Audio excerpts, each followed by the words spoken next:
Voilà. Alors, C'est bon, c'est bien, je suis bien placé, bien cadré. Ça va? impeccable, impeccable. Bien. C'est bien, je regarde en face des chers Talmidim. Oui, c'est bon. Absolument. Alors, bonsoir, bonsoir tout le monde. Erev Tov à tout le monde. Et merci pour ce rendez-vous hebdomadaire où on peut, au Hachem, échanger des idées déjà et puis surtout des idées à la faute. Et bon, Hachem, je constate que souvent, nombre d'entre vous me laissent des messages et demandent des compléments en cours. Donc, il faut continuer comme ça. Les Agdil Torah velahade, ou les Hadira, pour grandir la Torah et l'embellir. Donc, un petit mot, comme d'habitude, sur les événements que nous vivons. Je ne parle pas de la politique, je ne parle pas des événements en Syrie, je parle des événements dans la paracha. Selon le mot du Admor Azaken, il faut vivre avec son temps, ça veut dire qu'il faut vivre avec la paracha de la semaine, qui nous dit la chose suivante. Elle nous dit que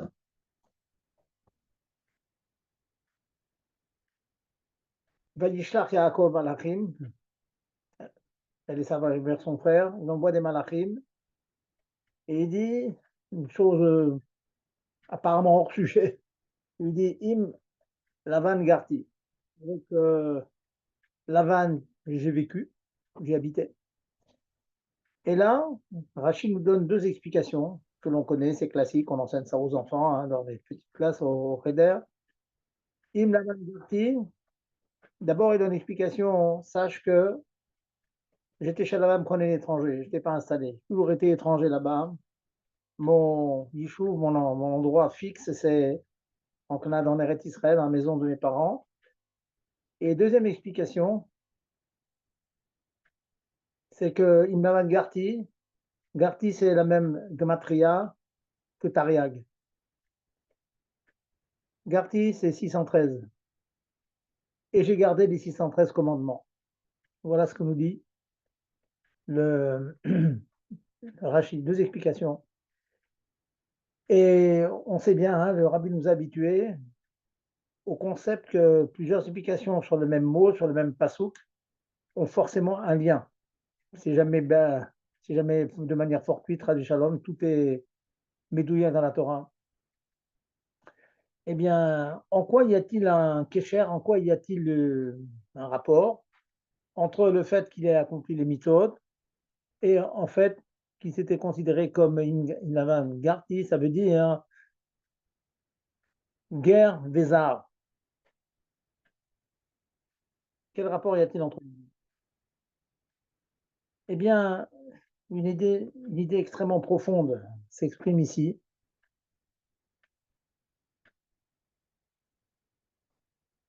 et qui nous dit que la chose suivante. Effectivement, je peux vivre au milieu de Haran, mais quelle est mon intention? Quel est le rapport entre les deux? C'est l'intention là-dessus. C'est que j'ai envie de vous dire qu'on va faire une lecture chassidique de la paracha. Lecture chassidique, qui est la suivante, c'est que on sait que dans le milieu de la vanne, il y avait un travail profond à faire. Le rôle du juif, c'est d'accomplir la mitzvot et en parallèle vivre en étranger avec la gashmiut du monde. Qu'est-ce que c'est un étranger? Ça veut dire que notre travail, c'est de mettre de côté le côté gashmi, le côté matériel du monde, et d'en extirper les étincelles de Gdusha. Ça, ce sont les mots kabbalistiques, je veux dire. Et les mots tout simples, c'est que bien quand on utilise des objets pour la Gdusha, on élève cet objet. Voilà, en face de moi, j'ai une tablette, j'ai des livres, j'ai une table, je suis entouré de sfarim. Ce sont des objets matériels, mais imaginez un petit peu l'immense impact dans le ciel que cela a, que ces objets matériels, vraiment très, très gashmi, servent Dieu. Quand je dis que je suis étranger à ces choses, ça veut dire que ce n'est pas la gashmiut de la chose qui m'intéresse. Ce qui m'intéresse, c'est comment je peux les élever à Dieu, comment je peux les amener au tachlit, au but profond pour lequel ils ont été créés. Et c'est ça, al-pipchat tout simple, on dit ce qu'on appelle aliyat anitotot. C'est pas seulement ce côté kabbalistique qu'on ne comprend pas trop, il y a des étincelles qu'on élève à Dieu, c'est qu'on amène chaque objet à son tarkit, à son but. J'ai accompli les mitzvot, et donc j'ai amené chaque objet, tous ces animaux que je ramène, cette immense richesse que je vais amener, je l'ai amené à son but, à savoir les utiliser pour servir Dieu. Et nous dit la lecture Chazal Zaken dans Torah Or, il dit que donc tout le travail qui était imparti à Jacob, il avait fait. Tout ce qu'il pouvait faire, tout ce qu'il pouvait élever, toute la doucha qu'il pouvait extirper de la vanne, il l'a fait. Et il espérait, et c'est la raison pour laquelle il envoie des shlichim, Ishlach Yaakov, que dans ces années, ces 20 ans qu'il a consacrés à travailler chez Lavan, eh bien, son grand frère, son frère, eh bien, avait fait le même travail. On le sait, que leur père, Yitzhak, savait les corottes extraordinaires qui étaient à l'intérieur de Esav. C'est la raison pour laquelle, a priori, vous lui donnez à lui les brachot, à Esav. Et la question est connue. Comment pouvait-il être aveugle à ce point de pouvoir donner les brachot à Esav alors qu'il savait très bien que c'était un brigand, c'était un voleur, et pas qu'un voleur? Tout simplement parce qu'il savait que dans son Shoresh, le Shoresh de Esav, encore une fois, je suis dans la lecture chassidique, mais qui est tellement puissante, tellement forte, c'est que son Shoresh était ce qu'on appelle le Olam HaTohu. Dans l'Olam HaTohu, il y a des lumières qui sont supérieures au Olam HaTikun, qui est la source de Yaakov. Il avait un Shoresh encore plus haut. Il aurait pu arriver à des niveaux extrêmement hauts, et c'est ça qu'espérait par ses brachot leur père, Yitzhak. Et donc, après toutes ces années, bien sûr, avec la lutte avec Yaakov, on voyait qu'il n'était pas arrivé du tout à ce niveau-là, mais après toutes ces années, espérait Yaakov que par le travail qu'il avait produit lui-même chez Lavan, eh bien, peut-être son frère avait produit la même en parallèle. Et donc, en unissant leurs forces, ils arrivent à arriver à ce que Mashiach, tout simplement. Le tikkun d'Olam, à taux de, et ça peut-être été obtenu, mais et pourtant, il voulait s'en assurer, il envoie des shluchim. Au retour, il dit Achicha, Esav, disent les shluchim. À l'intérieur de ces mots tout simples, il y avait la réponse malheureusement non positive à l'espoir de Yaakov. C'est ton frère, mais c'est toujours Esav. Il n'a pas fait son tikkun. Donc, Yaakov a compris que le chemin serait très très long. Et j'en prendrai pour preuve le fait que ce soir je vous en parle, et qu'on ne soit pas encore arrivé avec tous les efforts que les générations ont fait, après tout l'immense travail que le Rabbi a fait avec ses chassidim, eh bien on est encore malheureusement en galoute, parce que c'est un chemin très très long, très tortueux. Mais ce chemin que Yaakov voulait faire de lui-même, en arrivant au tikkun, le sien bien sûr, et celui de son frère, ah mais mamash, yemot HaMashiach, eh ben non, le temps n'était pas mûr. Il y a même un remez, c'est ce que je suis en train d'expliquer, nous dit Admor Zaken. Il dit, dans les mots qu'il lui dit, Vaye Ishor Vechamor, il y a un Shor et un Chamor, c'est le fameux Chamor de Mashiach.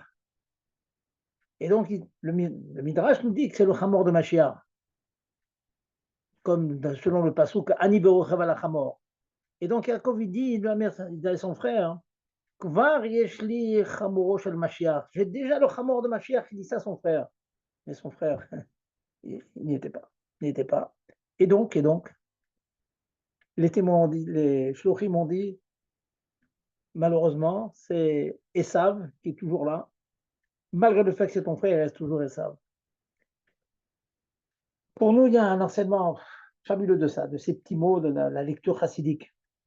Quelque chose de fabuleux que quoi? Que le rôle du juif, c'est toujours vivre dans cette contradiction, non?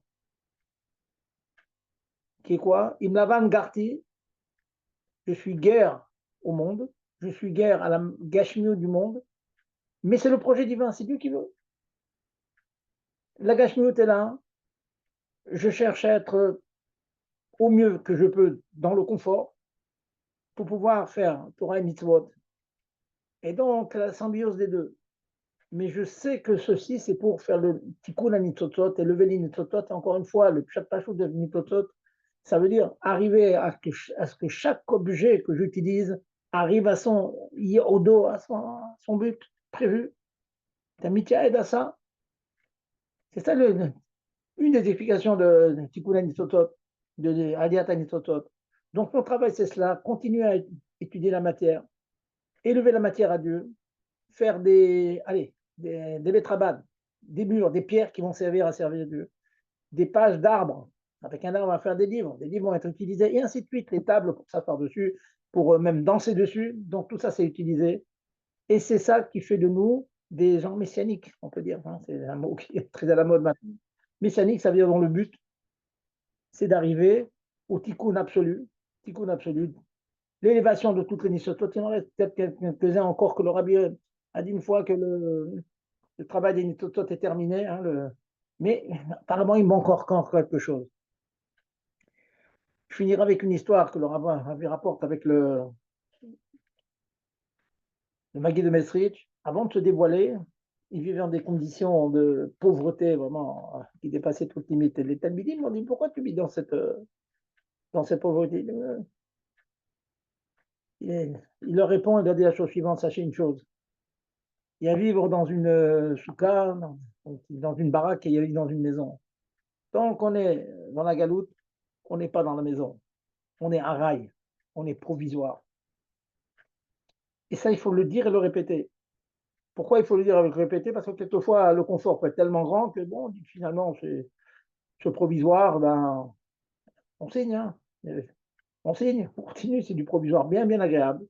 Eh bien non, le rabbi nous enseigne qu'il faut nous travailler pour que l'on prenne bien conscience que ce confort qu'on peut avoir et qui peut faire oublier le but, c'est un confort qui, oui, dans notre génération, hein, Rabbi Atem Echadel, dans notre génération, qu'il est souhaitable d'être dans le confort. D'abord, tout simplement, c'est parce que beaucoup de gens qui sont à l'extérieur, qui ont goûté le confort extérieur, auraient du mal à admettre que l'investissement dans la Torah, ce soit synonyme de pauvreté. C'est un argument tout simple. Donc, de toute façon, on aurait dit que dans notre génération, il fallait chercher l'opulence, mais l'opulence arvéac, essentiellement, exclusivement pour ramener les juifs à la Torah, pour vivre dans de bonnes conditions, pour étudier dans de bonnes conditions, pour prier dans de bonnes conditions.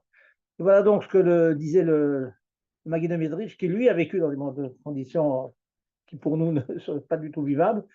Mais même dans notre condition actuelle, où on est dans un semi-confort, il faut penser que c'est un faux confort. On n'a pas le dévoilement, notre filote, elle demande encore des efforts, notre limoud demande encore des efforts, notre Tavat Israël, notre attachement miswot, il a besoin encore de progrès, donc on a besoin de Mashiach pour arriver au sommet de tout ça. Cette guichat de la chose, cette approche de la chose, très certainement, Vadaout, nous dit le Rabbi, amènera Mashiach très bientôt. Voilà donc une petite lecture chassidique hein, de la paracha, que déjà, il y a des milliers d'années déjà, hein, et encore nous, essayer d'amener Mashiach, donc essayer d'amener le monde à une espèce de perfection de Ergesh Eloki. Ergesh Eloki. Sentir que le monde, vraiment, et que toute la nature, tout le monde, c'est un masque qui cache la Elokout qui est dedans. Et le but divin, c'est intéressant. Vous allez me dire, bon, bah, ça cache, c'est tout. Dieu l'a voulu comme ça. Oui, il a voulu comme ça. Mais il nous a donné une mission. J'allais dire impossible, pas des shalom, c'est jamais impossible. C'est une mission, donc on peut y arriver. Mais la mission de faire en sorte que le masque, on arrive à le descendre, à l'enlever et de ressentir vraiment que la Elokut est partout. Comme les tzadikim, comment c'est bien, les tzadikim. Le rabbi, pour lui, il voyait ses yeux, il voyait que la Elokut. Et le monde était secondaire pour lui, le monde matériel. Voilà, donc maintenant on va revenir à nos mitzvot. Inavan Garti, donc avec Tarek Mitzvot, on va parler un peu de mitzvot ce soir. Et c'est un chiour que je vous avais réservé la semaine dernière. Puis finalement, bon, avec l'équipe de Sachorim, on a ça repoussé. Je voulais revenir sur une mitzvah qui est tout simplement la mitzvah de Afrashat Chala. Hein, de temps en temps, on quitte la Shabbat et Yom Tov, Afrashat Chala, parce que j'ai constaté qu'il y avait beaucoup d'ignorance dans une mitzvah qui est tellement répandue que toutes les femmes font. Les jeunes filles font, on fait même des miftaïm là-dessus. c'est une ségoula pour beaucoup, beaucoup de choses, pour les mariages, pour la bonne santé, etc., etc. Donc, je voulais revenir sur cette mitzvah, sur laquelle la Torah nous dit Réchit Arisotrem, elle parle du début, des prémices de des pâtes. La pâte, tout simplement, ça veut dire de la farine mélangée avec de l'eau, on fait une pâte, on la pétrit, et les prémices de cette pâte doivent être offertes, doivent être données, doivent être consacrées. À l'origine, c'était une mitzvah minatora.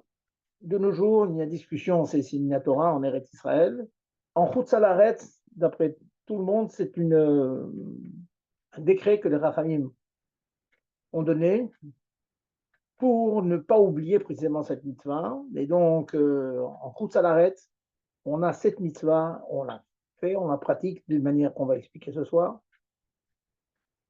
avec une bracha, bien sûr, la frichra, avec une bracha, bien que ce soit seulement des rabbanan. On sait que même pour les mitzvot des rabbanan, comme la de la Katnerot et comme beaucoup d'autres, bientôt, très bientôt, dans Hachem, la Katnerot Hanouka, on dit Baruch Ata Hashem, Asher Kidesh Anu Mezna Vetivanu, on dit Vetivanu. Pourquoi on dit Vetivanu? Ça veut dire Dieu ordonné, tout simplement parce que chaque fois que les Chachamim nous obligent à faire une mitzvah, finalement, ils sont les shlochim d'Hachem. Donc, en fait, on obéit à Hachem quand on obéit à nos Chachamim. Donc, on peut dire Tivanu. Un ordre des Chachamim, pour nous, c'est un ordre divin. Alors, cette mitzvah, comment elle se présente, cette mitzvah? D'abord, qu'est-ce qu'on faisait avec ce prélèvement?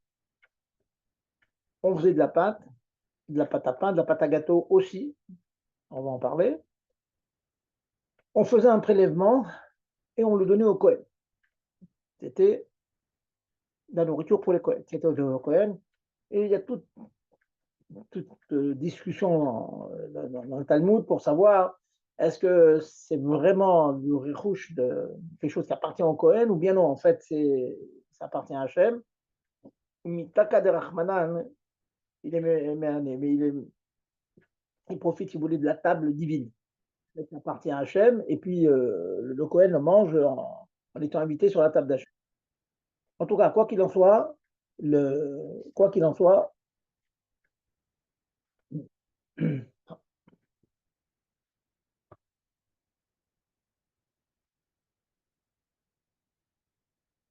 allô? Allô, Daniel, vous m'entendez là? On vous entend. Allô.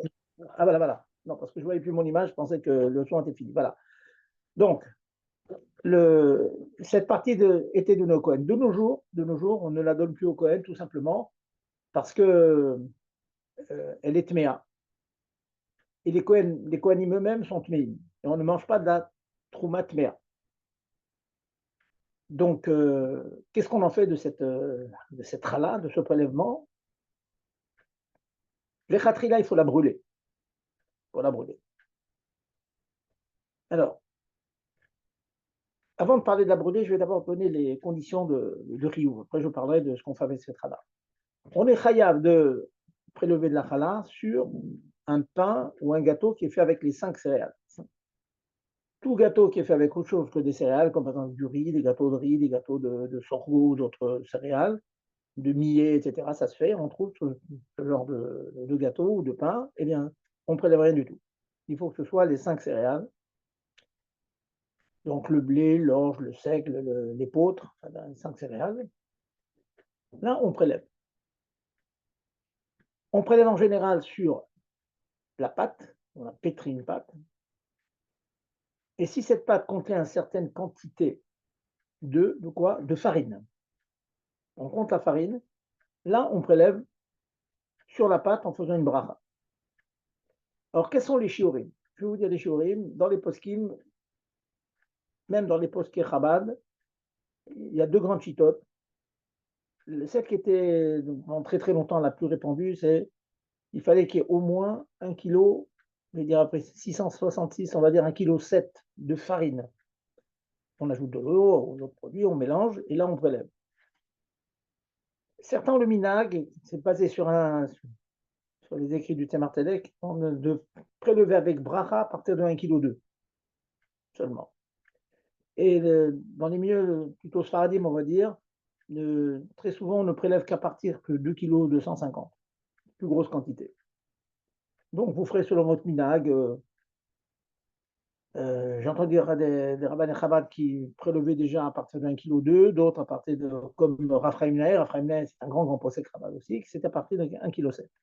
Et je dis bien de farine, donc, pas de la pâte, le mélange farine-eau. Combien on prélève? Mais caradine, on peut prélever un tout petit peu, un petit gramme, même moins, ça suffit. Colle chez vous. L'usage, c'est de prélever un kazaït. Kazaït, on va dire 20 grammes, kazaït, une petite boule comme ça. On la prélève, et je disais donc, je revenais, qu'est-ce qu'on en fait? Dans la mesure où elle est tméa, on est tamé nous-mêmes, on l'a mélangée avec des liquides, donc elle est tamée. Donc, les khatrila, le mieux, le top, c'est de brûler.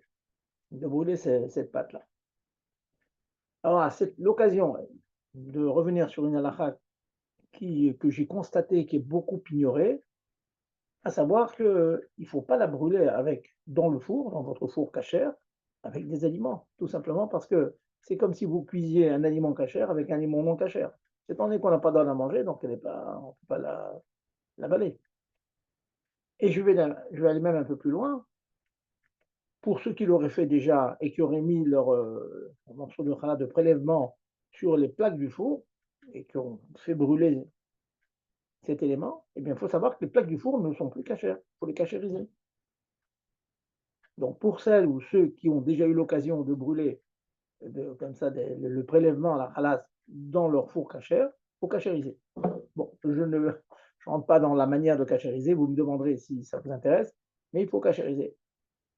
La manière la plus répandue en l'occurrence, étant donné que si on a posé directement sans papier aluminium sur une plaque du four, il faut passer cette plaque du four au chalumeau.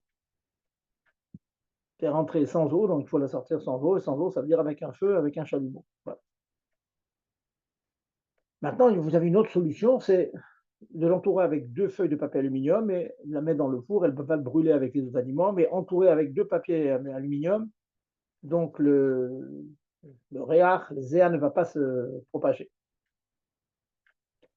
En cas de besoin, si c'est difficile pour certains de brûler, ils n'ont pas le temps, techniquement, ce n'est pas évident. Il y en a qui ont une cuillère spéciale pour ça, en bois, qui piquent la pâte et puis qui mettent la pâte sur la gazinière pour un certain temps pour qu'elle soit bien brûlée. Bon, il faut reconnaître que ce n'est pas toujours facile.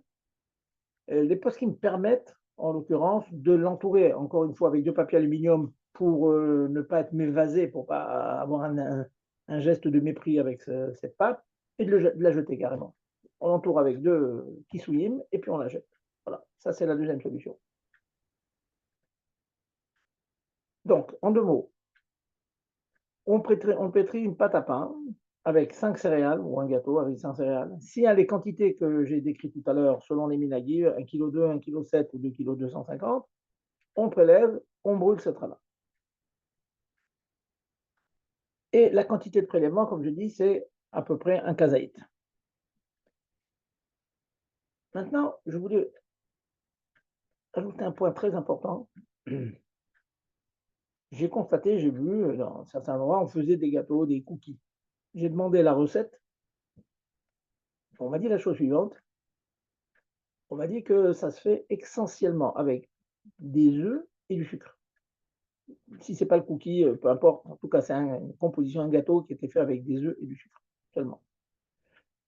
Je leur ai dit, les khatrila, c'est un gros problème. C'est un gros problème. Pourquoi c'est un gros problème? Parce que un gâteau fait avec des œufs et du sucre, il n'y a pas de liquide dedans. Il n'y a pas d'eau, il n'y a rien. S'il n'y a pas d'eau, cette pâte en question, elle ne devient pas tméa, bien que la personne qui l'a pétrie est elle-même tméa. Mais si ce gâteau n'a pas touché du tout de l'eau, du tout, eh bien, on est en train de faire un gâteau qui est complètement tahor. Et quand on va prélever la chala sera tehora, pure. Vous allez me dire, tant mieux, on préfère voilà. Eh bien non, pas tant mieux. Pourquoi? Tout simplement parce que on ne peut pas la brûler. C'est interdit de brûler et c'est un bisaïn que de jeter une trouma tehora. Alors, en général, il y a toujours un petit peu d'eau dans les gâteaux, certes, je vous l'accorde. Et dès qu'il y a un petit peu d'eau, alors toute la pâte devient tméa, et puisqu'elle est tméa, c'est la trauma tméa, on peut la brûler. OK. Mais c'est pour ça que je vous ai parlé de. J'ai eu un cas vraiment, les massés comme ça, où j'ai constaté qu'il n'y avait pas une goutte d'eau dans ce gâteau, pas du tout. Il n'y avait que des œufs, du sucre, blanc d'œuf, jaune d'œuf, sucre. Eh bien, j'aurais dit faites attention parce que quand vous allez prélever cette la challah, c'est interdit de la brûler. Et la jeter, c'est un bisaïon. Donc, il faut la laisser de côté jusqu'à ce qu'elle pourrisse. Alors, vous allez me demander après ça, comment on va faire? Il faudra la vendre. C'est compliqué. Donc, qu'est-ce que l'on fait? Donc, voilà, première halakha, ignorer, mais il faut y penser, c'est que quand vous faites un gâteau, quand vous faites du pain, n'importe quoi, du pain, et puis avec le pain, avec un gâteau, surtout dans les gâteaux, il faut ajouter un petit peu d'eau. Quelques gouttes d'eau suffisent pour que l'ensemble devienne tamé, parce que l'eau est conductrice de Touma. Dès qu'il y a un peu d'eau, un de ces. Alors l'ensemble du gâteau devient tamé. Devenant tamé, donc la challah que je prélève, elle est tméa, que cette main, je peux la brûler. Alors les liquides en question, le liquide en question qui amène la touma, bon, là je fais une petite parenthèse, mais enfin c'est toujours bon hein, de connaître ces choses-là. Quels sont les liquides qui amènent la touma? Eh bien, il y a un moyen mnémotechnique pour s'en rappeler, c'est comme dans le Shulchan Aruch. Le moyen mnémotechnique, c'est Yad Shachat Dam. La main a fait la shrita du sang. Ça ne veut rien dire, mais c'est un moyen mnémotechnique. Alors, ces liquides qui amènent la touma, que si un gâteau a été touché par ces liquides, je précisais tout à l'heure en quelle quantité, eh bien le gâteau devient tamé, et donc la challah que je prélève est tamée, on peut la brûler. Yad, le premier de Yad, c'est Yud, c'est Yayin. Le deuxième, de Dalet, c'est Dvash, le miel. Dvash Dvorim. Shachat, Shin, Shemen, l'huile, l'huile d'olive. Même, Maïm, Nun, Nun. Alors, Shemen, ça ne revient pas. Quel est le liquide Nun? Le liquide Nun, ça va me revenir. Alors, Yad Shachat. Non, non, je vais regarder. Yad Shachat, donc on a le Shin, c'est Shemen. Chat, le Chet, c'est Chalav, pardon. Shachat, c'est Chalav. Tet, c'est le Tal, la rosée, c'est comme de l'eau. Et Dam, encore une fois, le Dalet, c'est le Dam lui-même. Et le même, c'est Maïm, encore une fois. Voilà, si je ne me suis pas trompé, si je ne peux pas embrouiller, voilà, voilà, c'est des liquides. Et s'il y a ces liquides-là, alors effectivement, hein, le gâteau devient tamé, donc on prélève. Juste une petite précision importante, c'est que si on met de l'eau, quelques gouttes d'eau suffisent pour rendre toute la challah, tout le gâteau tamé. Si on met les autres liquides, comme l'huile que j'ai citée, l'huile, le lait, etc., le vin, l'huile, le lait, là, il faut que le rove soit de lait ou de vin. Si le rove, c'est pas un rove, alors ça ne prend pas la touma. Donc c'est pour ça que je vous dis, bon, pour conclure cette parenthèse, pensez, chaque fois que vous faites des gâteaux, qu'il y ait toujours un petit peu d'eau, quelques gouttes d'eau dans le gâteau. En général, c'est le cas, parce que quand on fait dans des ustensiles, on rince les ustensiles sont sont mouillés. Certains disent qu'il y a une forte, on va dire,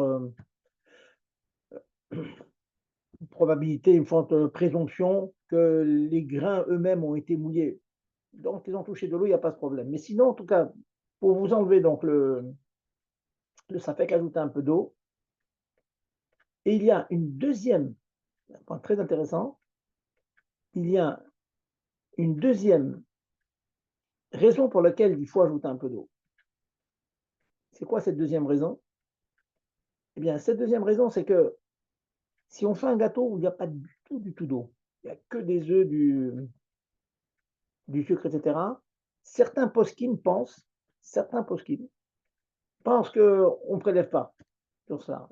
C'est contre le Shulchan Aruch, hein, je vous rassure, le Mechaber et le Rama, nous disent que sur les gâteaux faits avec des jus et tout ça, on prélève avec bracha. Mais il y a des chitotes, le char qui rapporte, c'était Cohen, il rapporte que on prélève sans bracha si on n'a pas d'eau. Alors, pour éviter ce problème, donc, premier problème évité, à savoir, c'est ce problème de touma, de rendre le gâteau tamé afin de pouvoir brûler la challah.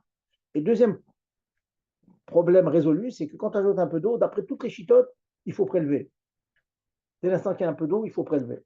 Voilà, donc on a gagné. Donc, en deux mots, on se rappelle qu'il faut toujours ajouter un petit peu d'eau quand on fait un gâteau. Voilà, maintenant, avant de vous laisser poser quelques questions, peut-être que vous avez des questions sur cela, pour prélever, après qu'on a mis un petit peu d'eau, après qu'on est sûr qu'il y a le chiour, etc., la quantité de farine citée tout à l'heure, il faut une autre condition pour prélever, qui est laquelle? C'est que l'intention, c'est de cuire ce gâteau dans un four, que ce soit une afia, cuisson au four, une cuisson sans eau, ni dans de l'eau, ni dans de l'huile, ni de la friture. Cela veut dire que, d'après le din strict, d'après le psak du Shulchan Aruch, on va dire, si on fait des beignets, bientôt Bezrat Hashem à Hanouka, des beignets, c'est-à-dire de la pâte, même que ce soit de la pâte à pain, la vraie pâte à pain, farine, eau, vous les fait frire dans l'huile, d'après le din pur, on ne prélève pas. Il y a comme toujours des chitotes, et certains prélèvent par khumra, pourquoi pas, mais en tout cas, certainement pas avec bracha. Parce que le din, vrai din, c'est que quand c'est pas du pain, c'est pas des gâteaux dès l'instant que c'est cuit à l'huile. C'est autre chose, c'est des beignets, c'est des bons desserts, c'est d'excellentes choses, mais ce n'est pas ce que la Torah appelle l'echem. Ce que la Torah appelle l'echem, c'est quelque chose qui est cuit au four. Aussi bien avec exclusivement de l'eau qu'avec de l'eau mélangée avec des douceurs comme des œufs, du sucre et de l'huile. Et si par contre, dans la même pâte, j'ai l'intention d'une partie à faire cuire à l'huile, une partie au four, comme ça arrive souvent, hein, très souvent, on prépare, j'ai vu des cas où on prépare beaucoup de pain et puis il en reste un peu, on a envie de le faire cuire à l'huile. Inversement, à Hanouka, on prépare beaucoup de beignets, puis hop, il nous reste de la pâte. Eh bien, cette pâte, on a envie de la faire cuire au four pour avoir quelques chalotes. Dans ce cas-là, dès l'instant qu'il y a une partie qui est réservée pour être cuite au four, elle rend l'ensemble de la issa, de la pâte, chayebet de prélèvement. Voilà, je vous ai déjà dit une bonne quantité d'halachot à ce sujet. Est-ce qu'il y a des questions avant de passer à la suite? Allez-y, je vous écoute. Bonsoir. S'il vous plaît, Bonsoir. par curiosité, pour les professionnels, comment ça se passe à chaque fois qu'ils font des grosses fournées? Est-ce qu'il faut qu'à chaque fois, ils fassent les prélèvements tous les 2 kilos? Attendez, une seconde.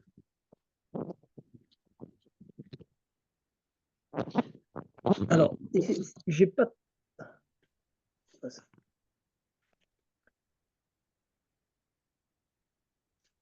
J'ai pas. Excusez-moi, répétez-moi votre question, s'il vous plaît. Oui, s'il vous plaît. Merci. Bonsoir. Bonsoir. Comment ça se passe pour les professionnels, par curiosité, quand il y a une boulangerie, est-ce qu'ils doivent faire les prélèvements tous les 2 Ah, mais c'est kilos? évident. Mais c'est évident. C'est évident. C'est évident. En Et général, donc, ce qu'ils font, c'est qu'il y a une pâte qu'on met de côté, grosse quantité, et au fur et à mesure, qui est à côté de l'endroit où on prélève, au fur et à mesure, donc ils font du pain, des pâtes, etc. Ils prennent on va dire un kazaït de cette grosse pâte qu'on a mis de côté pour les prélèvements successifs, bien sûr. Ah oui, c'est très important de savoir, dans les mafiotes, c'est la première chose que le chômeur fait. Un des jobs du chômeur, c'est vraiment de faire les prélèvements, aussi bien pour les gâteaux que pour le pain. Ah oui, ça oui, alors donc enfin, les gâteaux, c'est genre les viennoiseries, donc ce qui vont au oui, four, pas les gâteaux qui sont cuits autrement que le four. voilà. Il y en a qui sont pas cuits, hein. Des fois, on prend des gâteaux avec des crèmes, etc. Mais dès l'instant que l'intention, c'est de faire cuire au four, on prélève avec bracha. Et dites, je sais pas, peut-être un cas d'école, si dans quelqu'un ouvre une boulangerie avec un non-juif, ils sont à 50-50. Le non-juif, lui, comment ça se passe pour faire les prélèvements? Ah, vous demandez pas, Cécile, c'est marqué Aristotechem. C'est marqué Aristotechem, donc ça doit être un juif. Alors, si on achète, bon, c'est bon de savoir que si on achète chez un non-juif, ça arrive parfois pendant les vacances, il y a des gens qui vont chez le goy il sait faire des chalotes, il a appris, et il fait pour nous. Si le non-juif il fait des chalotes pour le juif, il n'y a aucune obligation de prélever. C'est la raison pour laquelle, quand on a on a des boulangeries qui sont allumées, on a vérifié bien sûr toute la cache-route du pain, il n'y a aucune obligation de prélever. Quand D'accord? ça appartient à un juif, oui, il faut prélever. Maintenant, le cas exceptionnel où il y a une shoot à foot, bon, ils doivent s'arranger pour. Alors, ça, s'il y a une chose, pas ta shoot à film, pas ta film, ça, je me laisse le soin de vérifier. J'ai souvenir que ce soit une marloquette, mais avant de vous répondre, je voudrais vérifier. Il faudra la réponse la semaine prochaine. Sur Oui. c'est comme vous dites, c'est vraiment le cas d'école, quoi. Une boulangerie qui est possédée par un juif et un goy, est-ce qu'il y a un problème? Je vais vérifier, c'est à la fin. Ou, C'est ou pas s'il y a, dans les classiques, c'est à la fin. ou s'il y a un prélèvement du quota, je sais pas, de la shoot à Oui, foot. c'est ça que je vous dis, oui, je préfère vous répondre clair, binaire. Je regarde et je Écoute- vous réponds. Écoutez, et puis je Voilà. veux bien, toujours dans la cache-route, parce qu'on on a eu l'opportunité d'avoir des épinards. Et à chaque fois, on me dit, c'est un problème pour cachériser. Et on va acheter du surgelé. Bon, mais nous, est-ce qu'on peut pas faire la même méthode, c'est-à-dire bouillir les épinards, et puis les broyer, et puis voilà, on fait la même chose que si on achète ça Écoutez, chez Picard. J'arrive pas à comprendre. écoutez, il y a beaucoup, beaucoup je vais dire de minagim dans ça. Je vais vous dire le mina qui, à mon avis, moi j'ai une Kabbalah sur ça. Hein, j'avais discuté avec, il y a de très, très nombreux avis de Rabbi là-dessus. Euh, la Kabbalah, c'est, encore une fois, hein, vous allez trouver des gens qui vont les vérifier, qui vont. Bon, on peut tout imaginer. Mais si on achète des épinards qui sont déjà hachés, ça veut dire qu'il y a une forte probabilité que dans le premier hachoir, quoi, les éventuels animaux qui soient dessus soient écrasés. S'ils sont écrasés, donc il y a un bitoul. Tant qu'ils ne sont pas écrasés, il y a le principe qui s'appelle bria shlema, elle n'est jamais bitela, elle n'est jamais batel. Mais quand c'est écrasé, en principe, elles sont écrasées, donc elles sont batel de chichim. Maintenant, la Kabbalah que j'ai, et je pourtant que c'est extrêmement mistaber, c'est de réécraser les épinards une fois qu'on les a achetés. On achète donc des épinards déjà écrasés, hein, et puis on le refait. Qu'est-ce qu'on gagne? En principe, on n'a pas le droit d'écraser parce qu'il y a un principe qui s'appelle En Bevatlin Isur les Khatrila. Mais là, en l'occurrence, puisque ça, on les a achetés déjà écrasés, donc c'est déjà un safek. Et un safek, on peut se permettre à le safek d'être mevatel un safek Isur les Khatrila. Donc moi, je conseille, c'est de les acheter toujours déjà écrasé et de le réécraser. Pour moi, c'est le top. Oui, donc ça répond pas à ma question. Si on a eu opportunité, parce que c'est la saison, d'acheter des épinards frais, on peut pas le faire soi-même. Ça s'appelle les ratrilas, de faire comme ça. Oui, parce que s'il y a un doute, non, si maintenant vous les vérifiez et que bon, vous avez de bons yeux, vous connaissez, bon, ça c'est vérifiable, je connais des gens qui vérifient ça très bien. Mais dire, voilà, dans le doute, j'ai pas le temps de vérifier, donc j'écrase, ça non. Pourquoi non? Parce que il y a le problème de les sur les rateries là. Oui, c'est ça. C'est pour ça que je vous dis, Ouais. donc si vous les vérifiez déjà, donc en principe, ils sont pas mourzakin, ils n'ont pas une chazaka, une présomption d'être infestés de vers, hein, d'animaux. Ouais, puis en plus, comme il y a toujours un safek très très difficile à vérifier, on les écrase, ça c'est bien. Mais dire que les khatria, j'achète et je les écrase, et on a le problème de me battre l'histoire des khatria. Bon, c'est Et, ce que je pense. Hein. Maintenant, peut-être vous trouverez d'autres avis là-dessus. D'accord. Mais par exemple, les sourds de Beria, c'est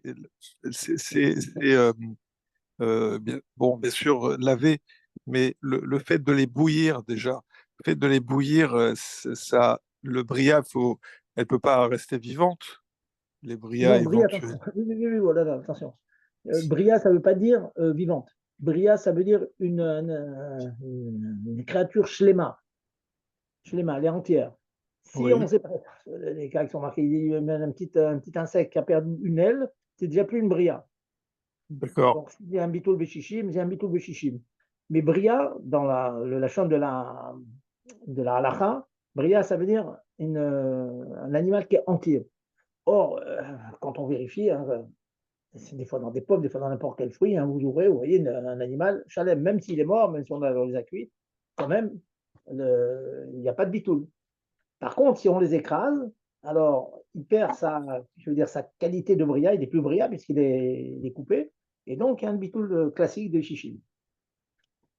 Très bien. Voilà. Bon, OK. on ne peut pas trop Merci allonger beaucoup. sur ça, c'est tout le programme de smicha et de bitoul beshichim, etc. Peut-être à l'occasion, c'est peut-être l'occasion de vous faire un chiot là-dessus. Dineder. Allez-y, autre question. On revient donc à. Bonsoir Rav. Bonsoir, madame. Alors, je voulais vous poser une petite question par rapport, donc vous avez dit pour les pâtes. Donc, si à la quantité de farine, bon, comme vous avez dit, entre 1,2 kg et 1,7 kg selon les minagim, et que vous allez faire une pâte liquide. Oui. Bon, c'était prévu pour la suite, mais bon, puisque vous posez la question, je vous réponds. Alors, c'est pas seulement une question à laquelle je réponds, ça fait partie des halakhot que je vous ai préparés. Contrairement à ce qu'on peut entendre dans certaines maisons, le fait que, un cas très simple, le cake, ça, c'est un cake, c'est dans des moules, on met de la pâte complètement liquide, on la passe au four et puis on la cuit. Et voilà, c'est comme ça fait un gâteau très spongieux, très, très bon d'ailleurs. Eh bien, la réponse est que, après toutes les marlocotes qu'on peut trouver, toutes les discussions pendant une offre, le psaq-din, c'est que un gâteau dont la pâte est molle, comme le cake, il est chayav de afrashat chala be bracha.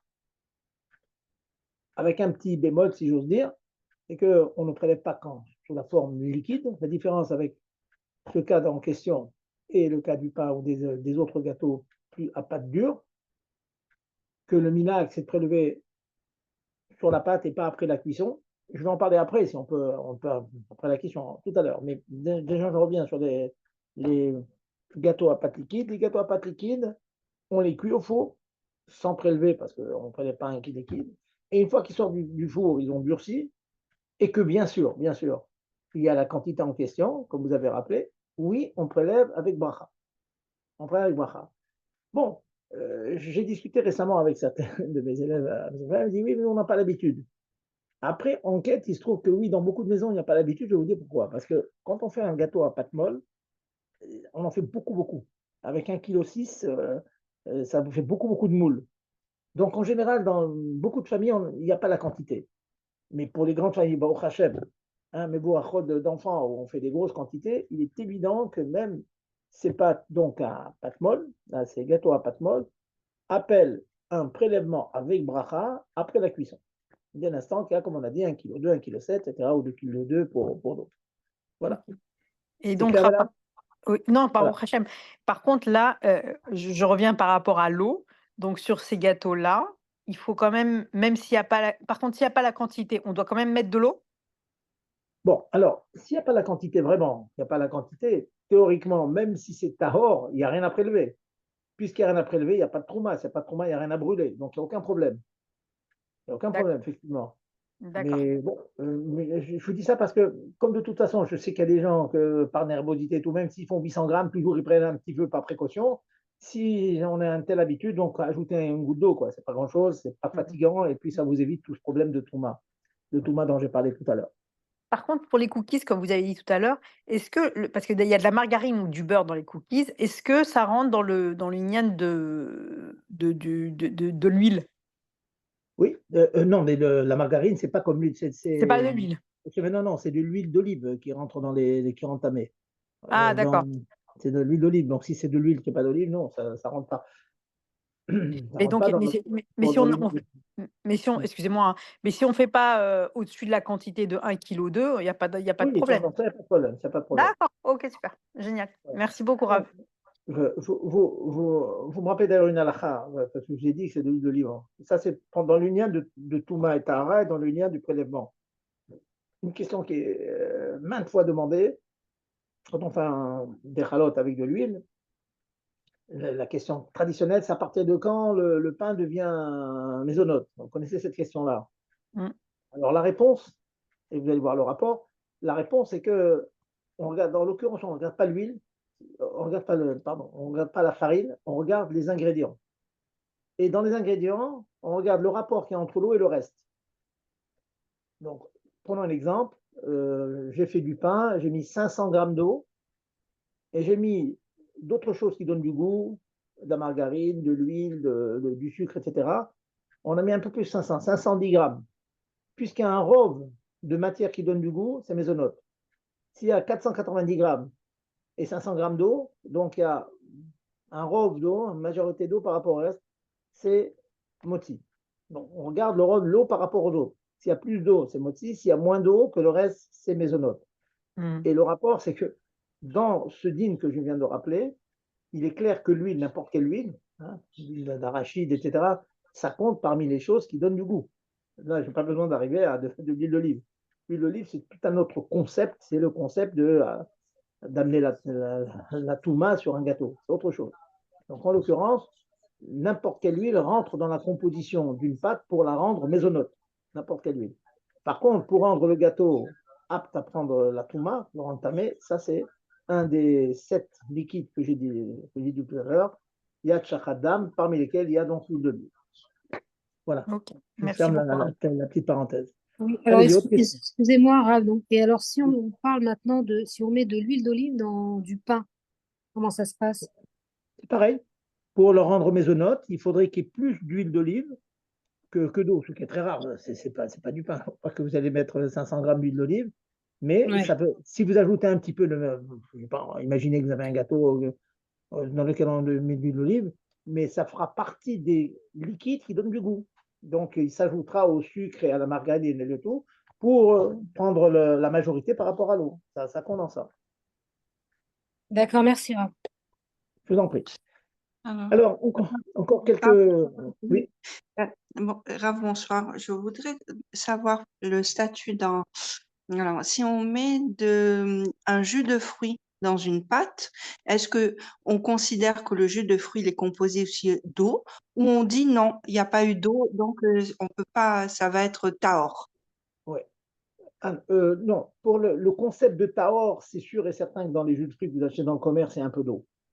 La question que vous vous demandez, c'est plutôt pour le rendre mésonote.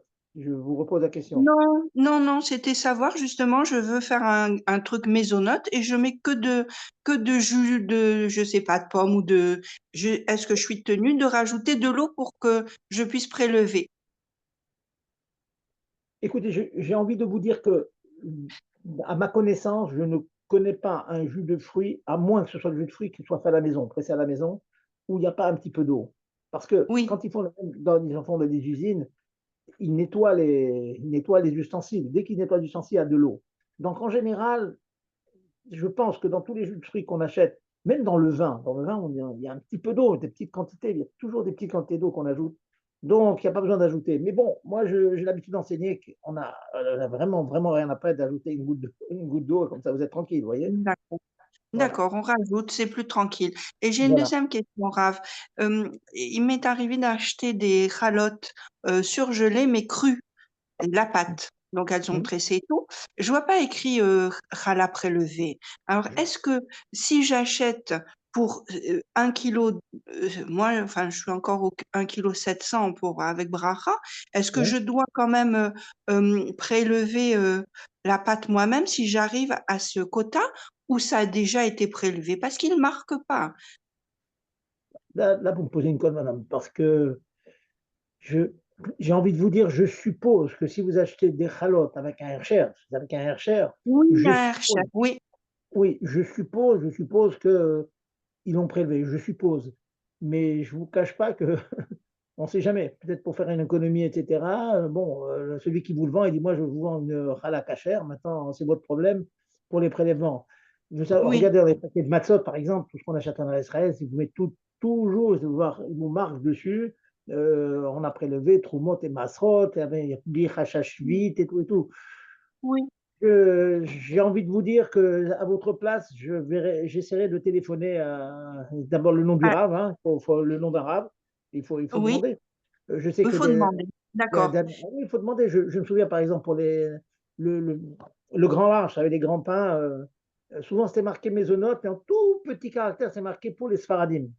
Mais Ah bon, pour oui, les Chabad, c'était aussi, vous voyez. Bon, alors ces oui, derniers oui. temps, on les connaît, c'était le Rav Frémisi, on connaît très bien, c'est un très bon Rav, on l'appelait, on a dit non, pour qui? Il nous a dit, vous inquiétez pas, si je mets maisonnote, ça veut dire pour tout le monde. Et si je veux dire maisonnote pour le Sfaradim, j'ajoute le Sfaradim, vous voyez.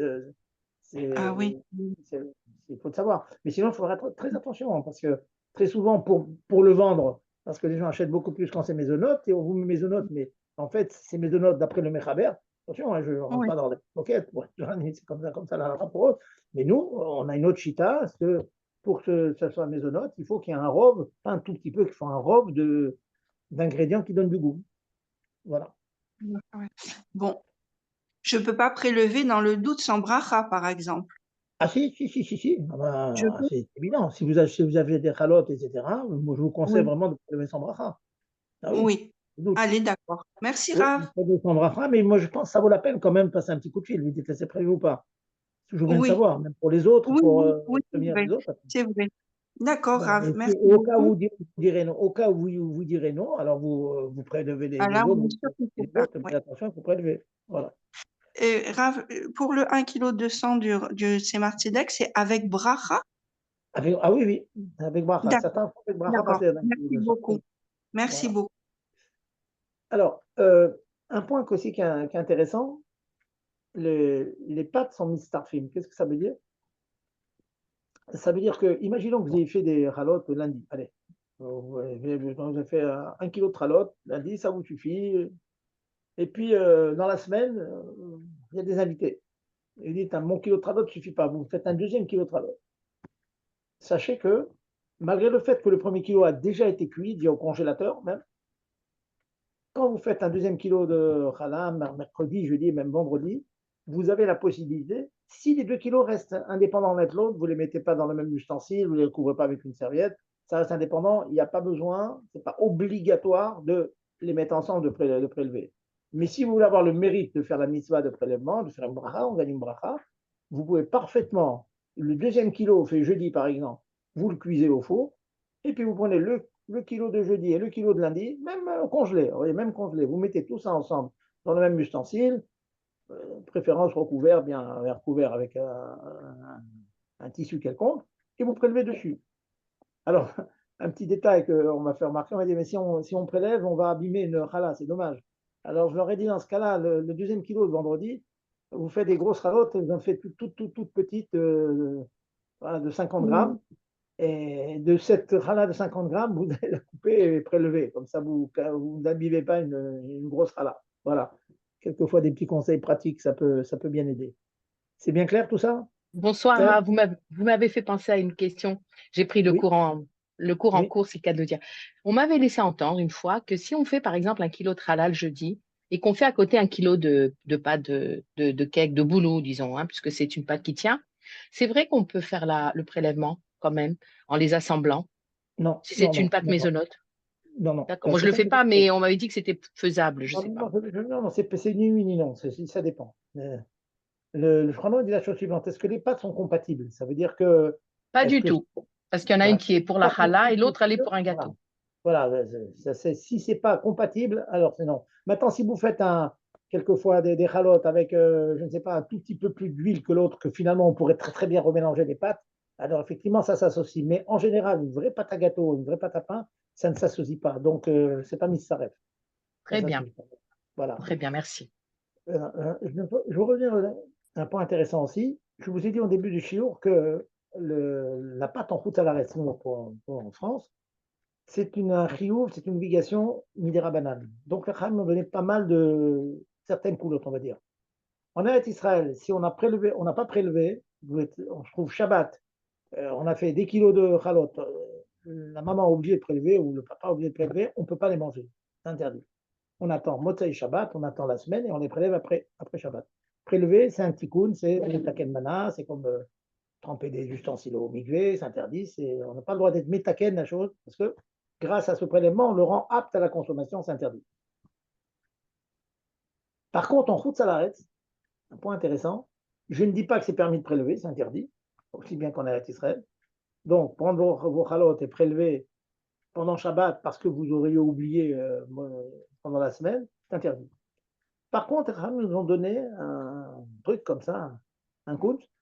Ils nous ont dit la chose suivante, vous pouvez prendre une des chalotes, ou un morceau de challah, si elles sont coupées déjà, vous le mettez de côté, sans prélever, mettez de côté. Vous mangez tout le reste pendant Shabbat, et Motzai Shabbat, sur le morceau que vous avez mis de côté, vous faites le prélèvement. Et sur ce prélèvement, on va considérer que le prélèvement que vous faites à Motzai Shabbat, il va fonctionner rétroactivement. Les mafréas. C'est un principe qui s'appelle brira dans les poskim, dans la Gemara. Il s'appelle que le prélèvement que j'aurais fait Motzai Shabbat, après Shabbat, ouvrar les mafréas, il y aura un guilouch, ça va dévoiler que c'est comme si je l'avais prélevé avant Shabbat.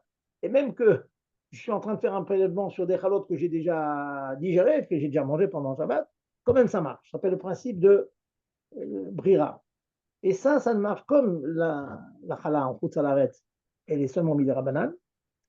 Donc, on peut se permettre de faire cette chose-là. Donc, je résume, c'est très très pratique. Hein. Il arrive quelquefois qu'on oublie de prélever la chala ou qu'on a un doute.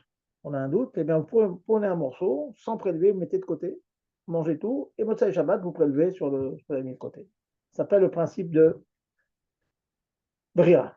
Et je vais finir avec une halakha intéressante et piquante. Et si vous avez d'autres questions, on conclut.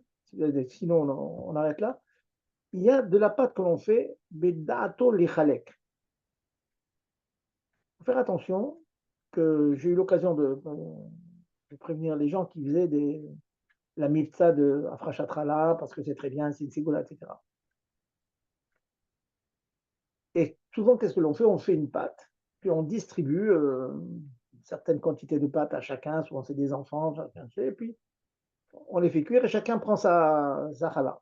Il faut faire attention parce que, comme au début, la pâte a été faite dans l'intention d'être dispatchée comme ça et divisée en des parties qui chacune n'a pas le chiot, c'est pas tour de challah, on ne prélève pas.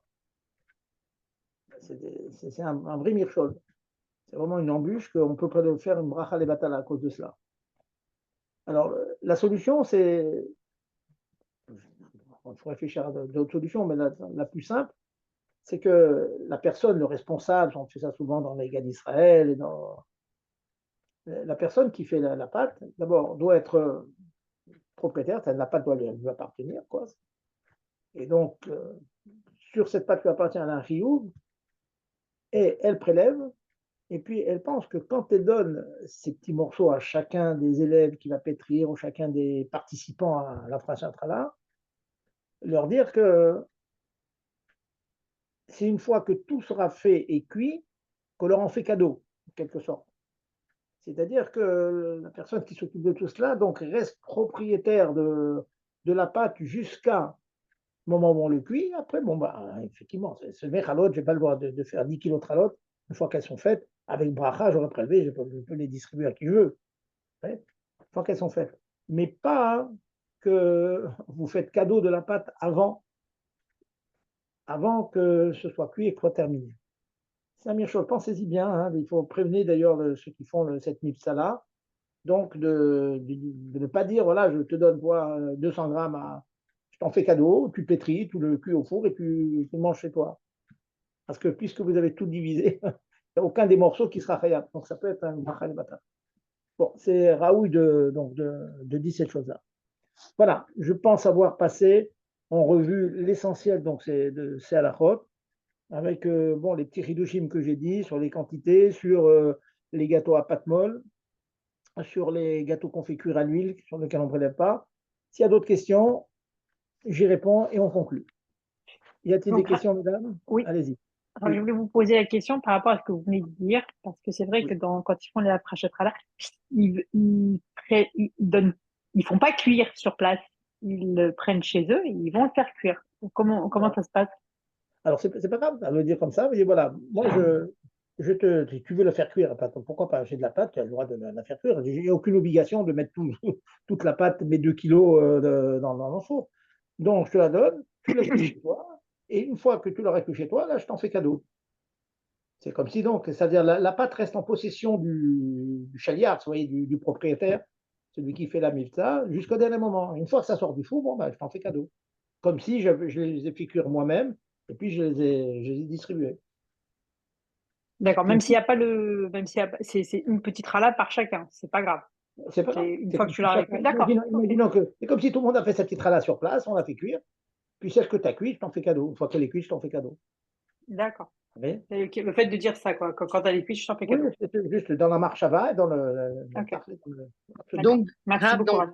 donc, dans ce cas-là, quand j'ai pétri les 2 kilos, admettons pendant la frachatrala, je fais le prélèvement comme il se doit, en sachant que je vais donner un morceau de pâte crue à 2 ou 3 amis et elles n'ont pas besoin de faire de prélèvement, mais moi, j'ai fait le prélèvement pour tout le monde. Oui, et encore une fois, non seulement vous avez vos amis, mais il faut que dans votre tête, vous leur en faites cadeau qu'à la fin, une fois que tout est cuit. C'est ce que je veux dire. Parce que sinon, sinon si vous avez l'intention, c'est comme si vous avez une pâte de 5 kilos et vous avez l'intention de la distribuer. Si l'instant dans votre tête vous la distribuez, c'est comme si vous avez que des petits morceaux, donc il ne fallait pas prélever. C'est Donc, ça. vous D'accord. prélevez, puis vous donnez à chacun, vous leur dites, quand ça sera cuit, c'est pour toi. Mais tant que c'est Ah, pas cuit, d'accord. je reste le patron de le. C'est comme si, en fait, c'est comme si que mon chliard pour me cuire mes ralottes, en fait, c'est ça. C'est Donc, ça. c'est pour mes Très bien. ralottes. Voilà. Merci. Très bien. Voilà, messieurs, dames, quelques halakhot. Vous voyez, c'est toujours intéressant, hein, c'est des choses que tout le monde fait. Tout le Merci. temps, il faut toujours faire Merci attention. beaucoup. Voilà. Merci, Rav. Merci, Voilà, Rav Yerbib. De bonnes hein, nouvelles. des bonnes Merci nouvelles, beaucoup, Rav. de tous, à Kajoukou. Amen. Mais maintenant qu'on n'a pas le Beth Amikdash, il est dans les Arbaamot de l'Alacha, il est dans les 4 coudées de l'Alacha. Donc on est plongé dans l'Alacha, donc on est plongé dans le Beth Amikdash d'Hachem, avec l'aide de Dieu. Amen. Quelle bénédiction. Bonne Hazak. soirée, mon père. Au Bonne revoir. nuit. Au revoir. Au Merci. revoir. Merci beaucoup, Rav.